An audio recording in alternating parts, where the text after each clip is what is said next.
പാകിസ്ഥാൻ പട്ടാളത്തിൽ വൻ കലാപമാണെന്ന് പാകിസ്ഥാനിലെ പ്രധാനപ്പെട്ട ഡോൺ ന്യൂസ് പേപ്പർ തന്നെ റിപ്പോർട്ട് ചെയ്യുന്നു.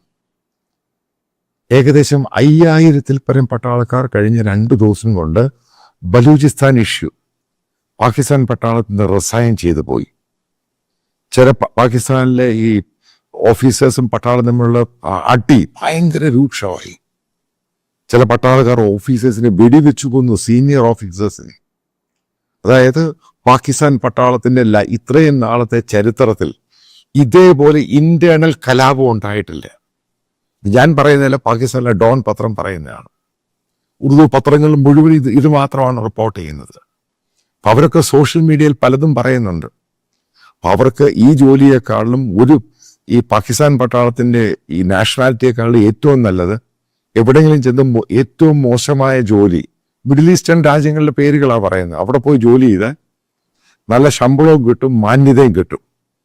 കാരണം പാകിസ്ഥാന്റെ പട്ടാളത്തിന്റെ കയ്യിൽ വെപ്പൺസ് പോലും ഇല്ല ഈ ബലൂച്ചിനെ നേരിടാൻ. ആ ഒരു കണ്ടീഷനിലാണ് ഓഫീസേഴ്സ് പറയുന്നത്, അത് ചെയ്യേ, ഇത് ചെയ്യേ, തകർക്ക്, അറ്റാക്ക് ചെയ്യുക. കാരണം ബലൂച്ചിന്റെ പിടിച്ചു നിൽക്കാൻ പറ്റുന്നില്ല.